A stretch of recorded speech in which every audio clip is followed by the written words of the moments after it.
em algum momento da sua vida, você aprendeu que ser você mesmo era arriscado, que falar o que você pensa poderia afastar as pessoas, que mostrar quem você é de verdade poderia te custar amor, aprovação, oportunidades. Então, você se adaptou, se moldou, silenciou partes suas.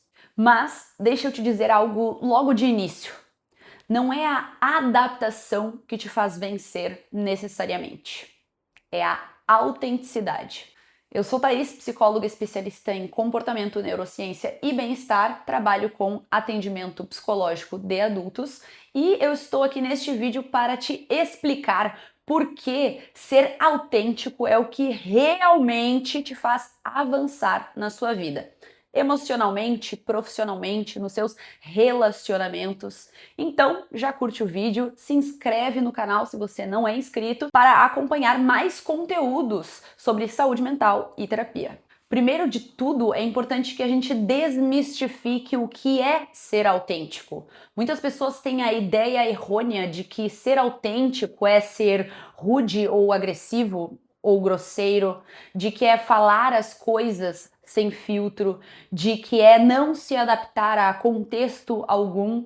Mas a verdade é que ser autêntico é justamente agir de forma coerente com os seus valores, emoções e limites, mesmo que isso gere desconforto. Na neurociência, quando você age em desalinhamento com quem você é, isso gera um conflito interno e isso aparece através do estresse, da ansiedade, da sensação de vazio. A autenticidade age, inclusive, como um mecanismo de autorregulação, porque ela reduz esse conflito interno. E a ideia é que quando a gente torna no comportamento a autenticidade, o que acontece é que ela age sobre uma congruência neural. O que acontece é que a gente tem o cérebro, o corpo, as emoções, o comportamento e os pensamentos indo em uma mesma direção. Isso gera um alinhamento. Mas é aquela coisa, né? É fácil falar, mas é difícil fazer. Então, muitas vezes a gente pode se pegar pensando: por que ser autêntico assusta tanto? Porque o cérebro associa autenticidade a risco social. O medo da rejeição ativa a amígdala cerebral, que é a área do cérebro relacionada à sobrevivência. E para o nosso cérebro primitivo, rejeição é igual a perigo. E é por isso que muitas pessoas preferem ou escolhem agradar, evitar o conflito, engolir opiniões, talvez se adaptar demais. E veja, se você tende a fazer um desses comportamentos, não é porque você é fraco que você faz isso, mas é porque de alguma forma ou de outra, na sua história de vida, você tem uma marca de aprendizado. E esse aprendizado tem a ver com: eu preciso me esconder para me proteger. Mas há uma parte muito importante nisso tudo, que é o preço que você paga por não ser autêntico.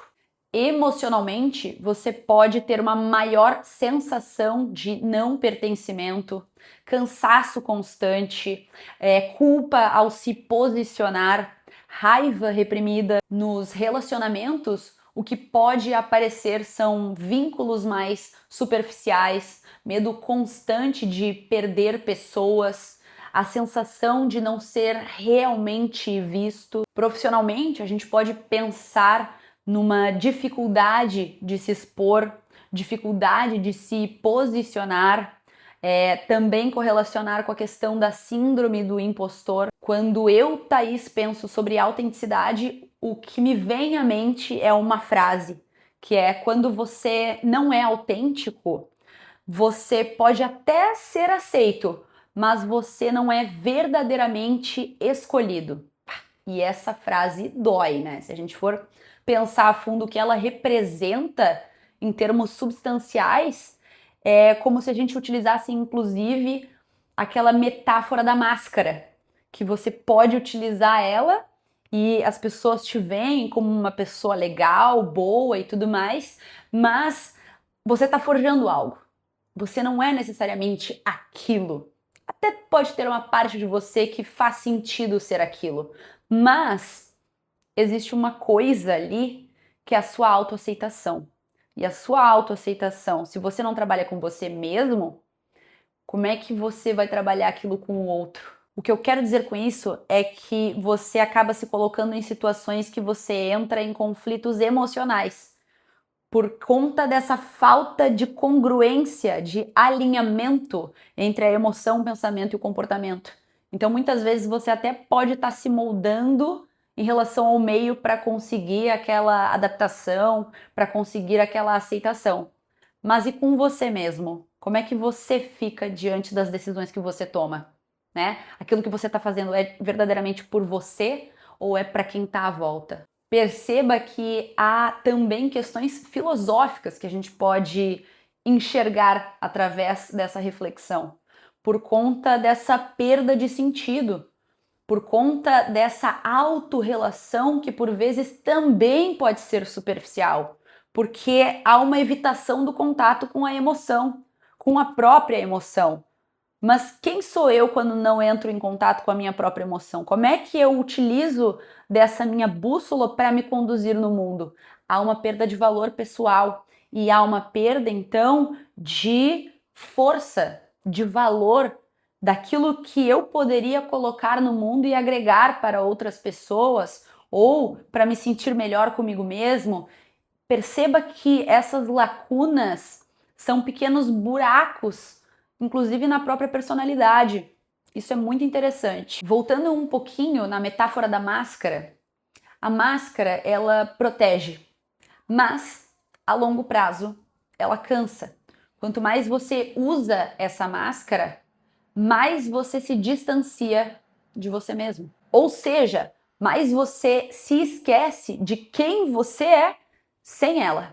A gente pode pensar aqui que a autenticidade é tirar essa máscara aos poucos, não de uma só vez, mas com consciência. E essa consciência pode ser despertada através de algumas reflexões. Quando é que eu estou utilizando essa máscara? Em que situações?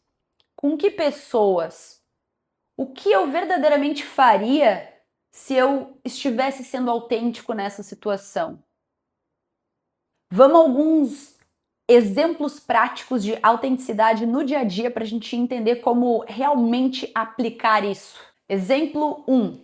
Quando uma situação clama por opinião. Imagine que você está numa roda de conversas e uma pessoa dá uma opinião a qual você discorda. Talvez num primeiro momento, num comportamento automático, você simplesmente se calasse diante dessa situação. E se a gente pudesse pensar em uma outra forma de como agir diante dessa situação? Talvez um exemplo de autenticidade seja, diante de algo que você não concorda, você puder falar algo como: eu vejo isso de outra forma. Entende que aqui não é necessariamente sobre combater a opinião alheia, e sim talvez você apenas dar a sua opinião sem necessariamente abrir o assunto. Você pode simplesmente ir construindo isso aos poucos à medida que vai se sentindo confortável e, claro, dependendo do seu contexto. Mas isso já é muito libertador por si só. Exemplo 2. Uma situação de limite pessoal. Talvez você seja uma pessoa que aceite muitas coisas, mesmo que essas coisas te incomodem. Um exemplo de autenticidade nesse sentido seria algo como: isso não funciona para mim. Quando você expressa isso, você se liberta também desse incômodo de se manter calado diante de algo que não está confortável para você. Exemplo 3. Uma situação que seria interessante você expressar a sua emoção. Digamos que você seja uma pessoa que tem a tendência a dizer que tá tudo bem quando na real não tá. E muita gente tem essa tendência, né? Mas assim, uma expressão autêntica da sua emoção poderia ser: hoje eu não estou bem. Isso é, inclusive, um desabafo muito importante, porque é como se você estivesse fazendo mais um movimento de espelho, nesse sentido de até entender o que você está sentindo. É muito importante que você, para se relacionar com outra pessoa, saiba aquilo que você verdadeiramente sente, porque é aí que melhora a congruência, não apenas de você com você mesmo, mas das situações relacionais como um todo. Porque como é que você gostaria que o outro te entendesse se nem você entende sua própria emoção? Então, poder comunicar isso clarifica o relacionamento. Você entende a sua necessidade emocional, ao passo que, ao comunicar para outra pessoa, você permite com que aquela outra pessoa também entenda você. Então, isso cria uma relação, inclusive, com maior empatia ou potencial de entendimento empático. Pensa comigo, autenticidade não exige um discurso longo, monótono, aquela coisa. Exige uma verdade simples. Tá, Thaís, mas como desenvolver autenticidade na prática? O primeiro passo é clareza interna. Sem entender o que você sente verdadeiramente, você só é apenas conduzido pelas situações da sua vida.